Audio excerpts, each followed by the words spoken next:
Hello friends, तो ये 7.2 का थर्ड पार्ट है। इसमें हम लोग 21 से लगाकर 30 तक के क्वेश्चंस को सॉल्व करेंगे। तो आइए स्टार्ट करते हैं क्वेश्चन नंबर 21 से। तो देखिएगा, ये क्वेश्चन आपको दिया गया integration of tan square 2x minus 3 dx। अब देखिए, हम लोगों को tan स्क्वायर x का फार्मूला नहीं मालूम है, तो हम लोग इसको नहीं लगा सकते।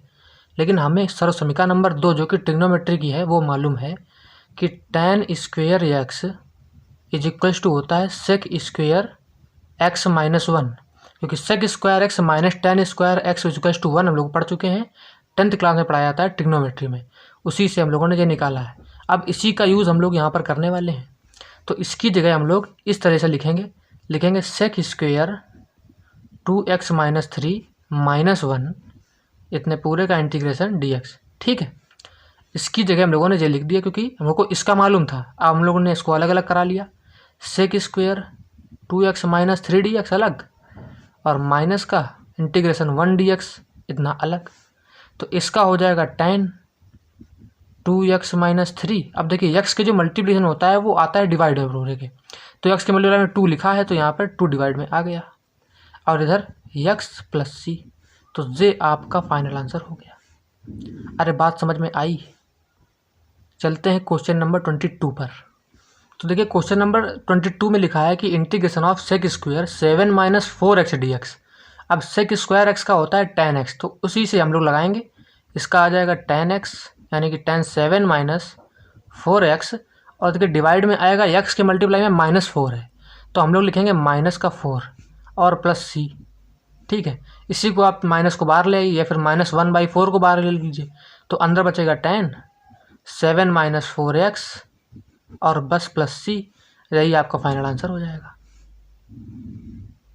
चलते हैं क्वेश्चन नंबर 23 पर। अब देखिए, क्वेश्चन नंबर 23 में आपको दिया गया कि integration of sine inverse x upon under root of 1 minus x square dx। तो हम लोग जानते हैं साइन इनवर्स एक्स का जो डिफ्रेंसिएशन होता है वो ये होता है 1 upon under root 1 x square.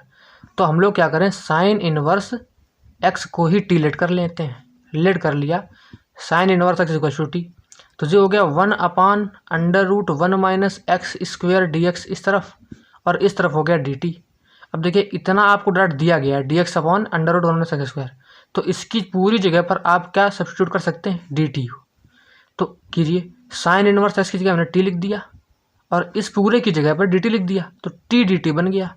तो इसका हो गया t square by 2 plus C. t की वैल्यू रख दी तो आ गया साइन इनवर्स एक्स का whole square divide by 2 plus C. बस यही फाइनल आंसर है। ठीक है, 24 देखिए। ये क्वेश्चन आपको दिया गया कि integration of 2 cos x minus 3 sin x divide में 6 cos x plus 4 sin x dx। तो देखिए, नीचे से 2 कॉमन आ सकता है, तो हम लोग 1/2 को पहले बाहर ले लेते हैं। अब देखिए क्या बचा, ये हो गया 2 cos x minus 3 sin x divide by ये आ गया 3 cos x, क्योंकि 3 to 6 और प्लस का 2 sin x, 2 2 से 4 हो जाता। ठीक है, इतना आ गया। अब इतने में बचा, हम लोगों ने डिनोमिनेटर को क्या मान लिया, t। अब देखिए, हम लोग इसमें से t मान रहे हैं, ये ध्यान दीजिएगा, वरना बाद में आपको दिक्कत होगी। इसमें से हम लोगों ने t माना 3 cos x को, 3 cos x plus 2 sin x, इसको हम लोगों ने t लेट कर लिया। ठीक है, इतने पूरे को t लेट किया, इसका करिए डिफरेंशिएशन किया, तो 3 cos का हो गया माइनस साइन एक्स प्लस का 2 साइन का हो गया cos x होल dx और बराबर dt।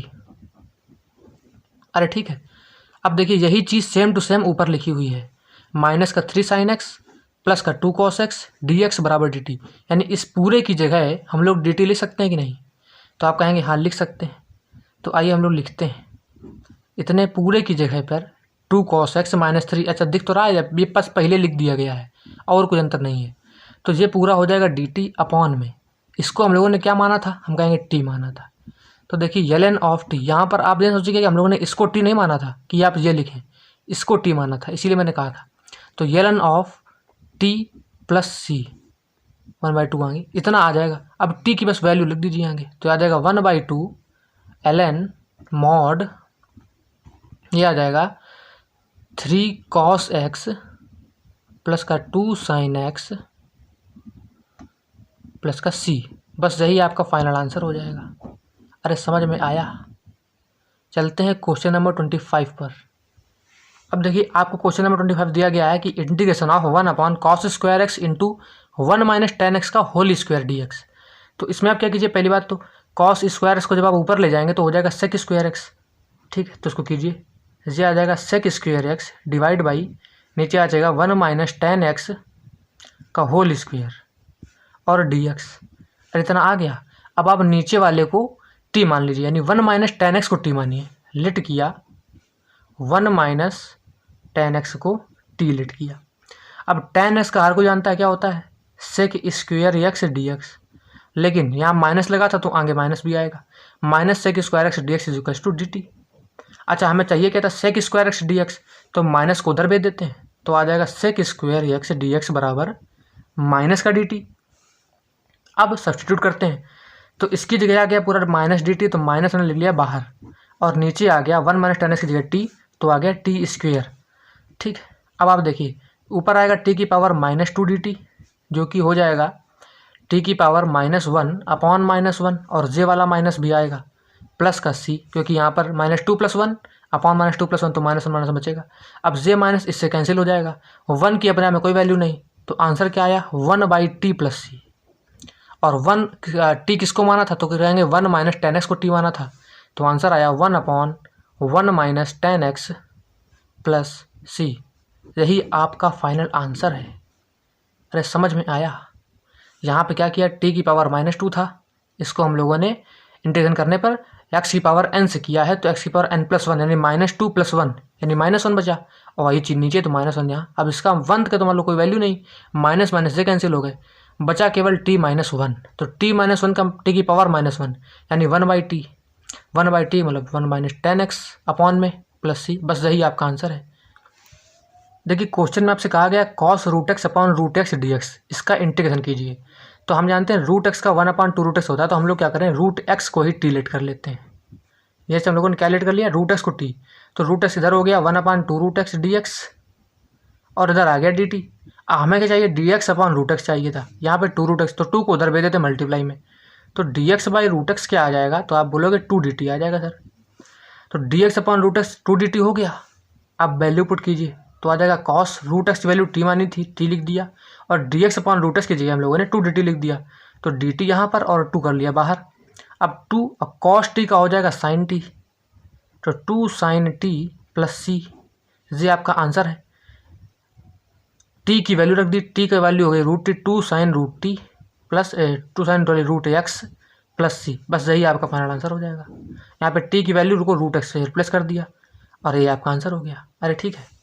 27 देखिए क्वेश्चन में आपसे कहा गया है √of sin 2x into cos 2x का कीजिए। ठीक है, तो इतना हम लोग को दिया गया, तो हम लोगों ने क्या किया, अंडर के अंदर वाले हिस्से को t लेट कर लिया, यानी कि हम लोगों ने क्या किया, लेट sin 2x को t लेट किया। तो अब इसका क्या होता है, तो आप कहोगे cos 2x, और 2 है क्योंकि x के मल्टीप्लाई में, तो 2 आगे आ जाएगा फिर मल्टीप्लाई में, इंटू dx बराबर dt इधर हो जाएगा। तो 2, अब हमें चाहिए क्या, cos 2x dx हमारे पास है, तो 2 क्यों ना उधर भेज दे, तो cos 2x dx बराबर आ जाएगा dt/2। इतना आने के बाद हम लोग वैल्यू रिप्लेस करते हैं t से x को, तो sin 2x को जगह लिख दिया हम लोगों ने t, तो आ गया रूट के अंदर केवल t, इंटू में cos 2x dx की जगह dt/2, तो ये आ गया केवल √t dt, और यहाँ पर आ गया 1/2, तो 1/2 √t का हर कोई जानता है 2/3 t की पावर 3/2 प्लस c। अब ये जगह 2 से 2 कैंसिल हो गए। अच्छा, इसका वैसे ही लगाया जाएगा t की पावर 1/2 से 1/2 + 1 अपॉन 1/2 + 1, तो मैंने डायरेक्ट लिख दिया है, तो इससे आप परेशान मत होइएगा। अब t की वैल्यू क्या थी, sin 2x थी, तो t की जगह sin 2x लिख देते हैं, तो आ जाएगा 1/3 sin 2x की पावर 3/2 प्लस c। बस यही आपका फाइनल आंसर हो जाएगा। 28 देखिए जो क्वेश्चन आपको दिया गया है integration of cos x divide by √1 + sin x dx। यहाँ पे आप अंडर के अंदर जो चीज़ लिखी है 1 + sin x, इसको t लेट कर लीजिए।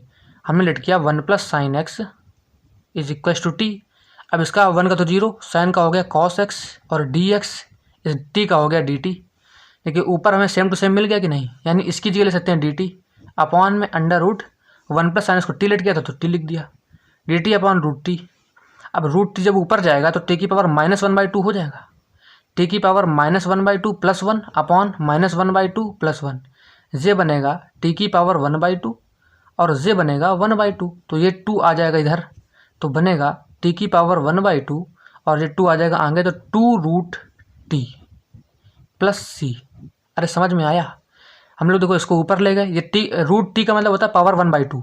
अब ऊपर जाएगी तो -1/2, इसमें यानी अब इसका इंटीग्रेशन क्या होता है +1, और यही चीज़ सेम नीचे, तो -1/2 + 1। तब आधे में से एक जोड़ोगे तो प्लस का आधा आएगा, तो t की पावर 1/2 डिवाइड 1/2। अब 2 आ जाएगा ऊपर, तो 2t की पावर 1/2 आया।